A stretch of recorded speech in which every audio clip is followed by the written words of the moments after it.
Saudamos todos os nossos irmãos e amigos com a graça e a paz do Senhor Jesus.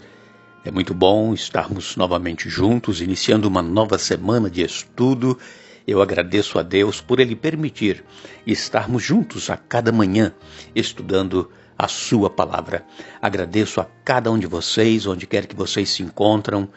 Temos irmãos e amigos que estudam conosco diariamente em vários países do mundo e então para muitos, recebem esses estudos pela madrugada, outros recebem pela manhã, outros à noite, à tarde, dependendo do horário que é no país em que vocês vivem.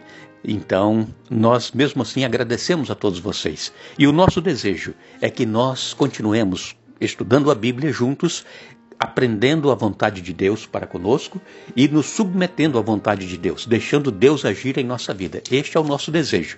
Agradecemos a todos vocês que escrevem, dizendo de onde acompanham os estudos, e mandamos aqui um alô especial para Lourdes Ribeiro, de Vila Nova de Gaia, lá em Portugal. Sueli Araújo é da Igreja de Caixa d'Água, em Lauro de Freitas, na Bahia. Rosa Garcia é de Brasília. Genésia Ribeiro é de São Francisco das Pedras, em Minas Gerais. Sônia Maria de Souza Brito é de Nova Ipixuna, no Pará. Maria Helena Fialho Botelho é de Patrocínio, em Caratinga. E todos os demais que nos escrevem, agradecemos e sempre iremos mandar alô para vocês. Iremos orar. Nosso Deus e Pai, obrigado por este dia de vida, obrigado por este momento que temos para estudar a Tua Palavra. Pedimos, ó Pai, que o Teu Espírito Santo seja concedido a cada um de nós, nos dando entendimento, ajudando-nos a colocarmos em prática em nossa vida o que nós estamos aprendendo, que o Teu Espírito Santo possa agir em nós e que possamos fazer a Tua vontade, não a nossa. Abençoa todos os irmãos e amigos onde quer que se encontram, aqueles que pedem orações. Tu conheces os problemas que cada um tem enfrentado. Pedimos, ó Pai, com o perdão dos nossos pecados, em nome de Jesus. Amém. Nós vamos dar continuidade ao livro do profeta Isaías. Que estudo maravilhoso que estamos fazendo, não é mesmo? Quanta coisa que estamos aprendendo do amor de Deus para com cada um de nós. Deus, amigos e irmãos, Ele sempre teve um povo seu na face da terra. É claro que Deus criou o ser humano e o desejo de Deus era que cada um o adorasse como Deus, criador e mantenedor de todas as coisas. Mas como o pecado entrou aqui neste mundo, e então as pessoas preferem dar ouvidos à voz do inimigo e fazer a sua própria vontade ao invés de se submeter à vontade de Deus, mas mesmo assim Deus sempre teve um povo que é seu, em todas as épocas, e ele terá um remanescente que estará de pé quando Jesus voltar para buscar a sua igreja. E entre esses remanescentes que estarão de pé quando Jesus voltar, estarão os fiéis de todas as eras, de todos os tempos, desde a criação do mundo, desde Adão até o último que viver. Quando Jesus voltar, há um remanescente. E nós nos encontraremos, e nós estaremos todos juntos, junto ao mar de vidro, embaixo da árvore da vida. Aleluias, irmãos. É maravilhoso nós pensarmos no que Deus fez e faz por cada um de nós. Irmãos, Deus, Ele nos ama tanto que Ele enviou o Seu Filho para vir a este mundo servir e salvar. Que maravilhas! Irmãos, Jesus não veio para ser servido. Jesus, ele veio para dar a sua vida em resgate de muitos. E nós, às vezes, não queremos fazer nada pelo nosso semelhante. Nós que nos dizemos filhos de Deus, queremos viver uma vida só para nós, uma vida egoísta. Queremos somente trabalhar e conquistar as coisas para nós. Nós não pensamos naqueles que estão ao nosso redor, sofrendo, pedindo e necessitando da nossa ajuda. Irmãos, que o Espírito Santo trabalhe conosco, nos ajude a vermos em Jesus o que nós precisamos fazer. Jesus falou que aquele que não vive para servir, não serve para viver. Como é que nós estamos vivendo a nossa vida cristã, irmãos? Estamos vivendo para servir o nosso semelhante ou estamos vivendo para o nosso próprio bel prazer? Nós lemos em Isaías, no capítulo 42, no verso 1, Eis aqui o meu servo, a quem sustenho, o meu escolhido, em quem a minha alma se agrada. Pus sobre ele o meu espírito, e ele promulgará o direito para os gentios. Aqui está. Eis aqui o meu servo, Jesus Cristo. Ele é apresentado pelo profeta Isaías. Jesus ainda não havia nascido, como nós já dissemos aqui várias vezes. Jesus nasceu 700 anos depois do profeta Isaías. Mas já estava profetizado. Isaías é chamado o profeta messiânico. É o profeta do Antigo Testamento que mais falou no Messias, o Salvador do mundo. Eu não sei se você alguma vez já teve desejo de conhecer a Terra Santa, onde Jesus andou, lá em Israel, a Palestina, como nós costumamos dizer, e estar ali nas cidades onde Jesus passou, onde Jesus realizou milagres. Eu não sei quantos já tiveram esse desejo, talvez alguns dos que estão nos ouvindo até já foram lá em Jerusalém, em Israel, na Palestina. Eu sei que quando eu era criança, nós ouvíamos muito, os pastores falando a respeito da Palestina, as terras onde Jesus andou, o jardim do Getsêmani, onde Jesus orou, suou gotas de sangue, depois o Calvário, onde Jesus foi crucificado.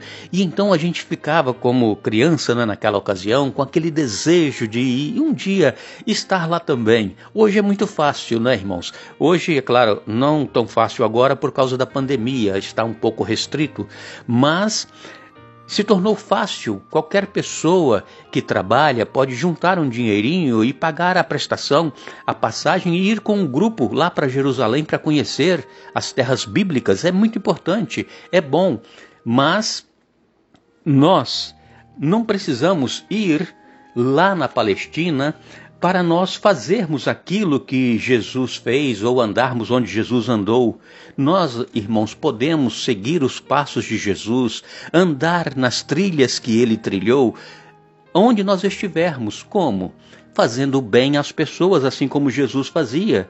Jesus, amigos e irmãos, ele está junto ao leito de uma pessoa enferma. Jesus, ele está nas casas mais humildes, onde existe muita pobreza. Jesus está ali e nós devemos ser esse Jesus e ir a essas pessoas.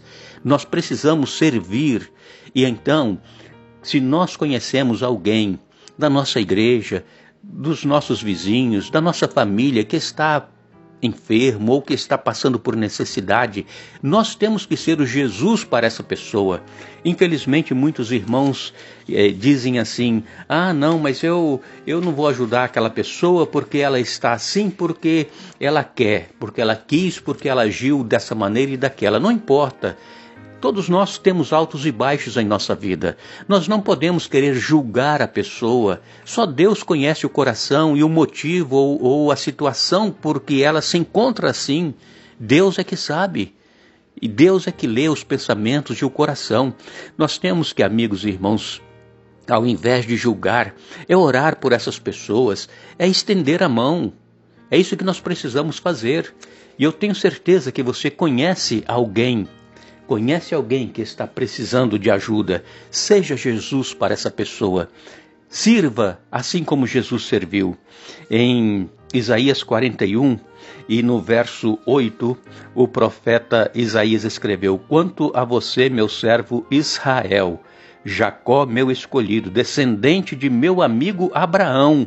Vejam, Abraão era amigo de Deus. Irmãos, aqui o profeta Isaías está falando exatamente de Israel. Por quê?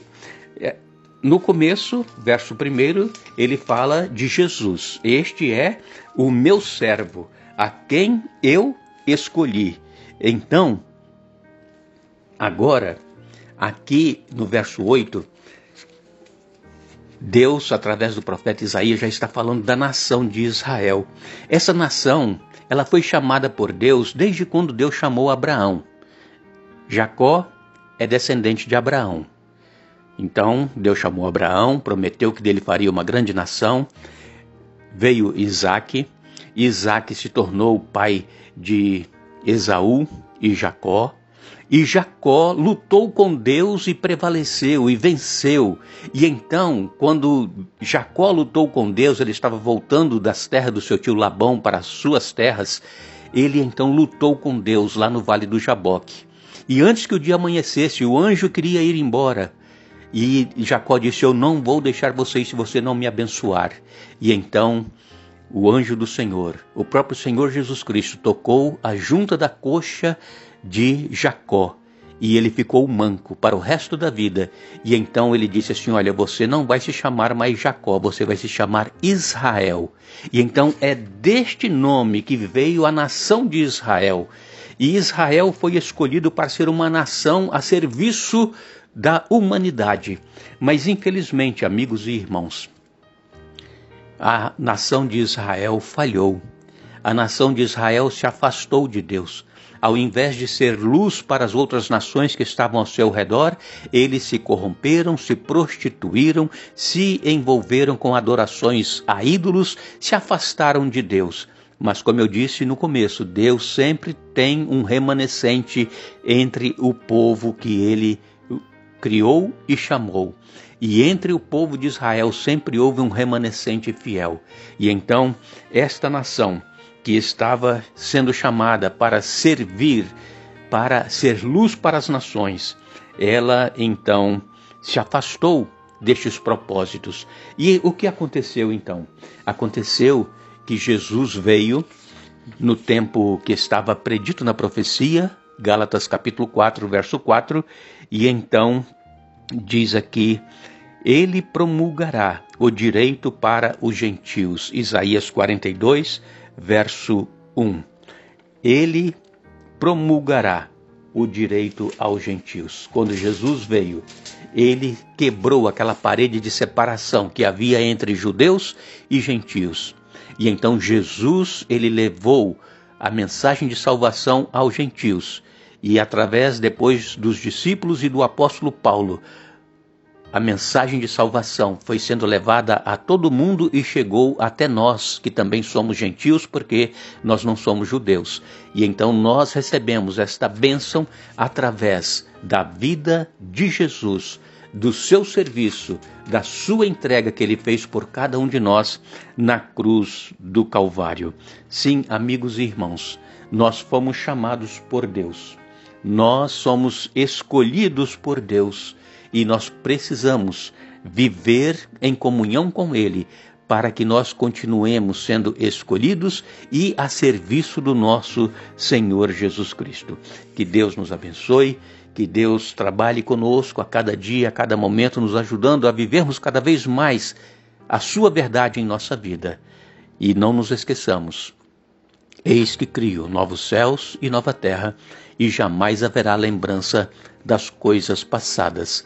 Isaías 65, verso 17. Que Deus nos abençoe.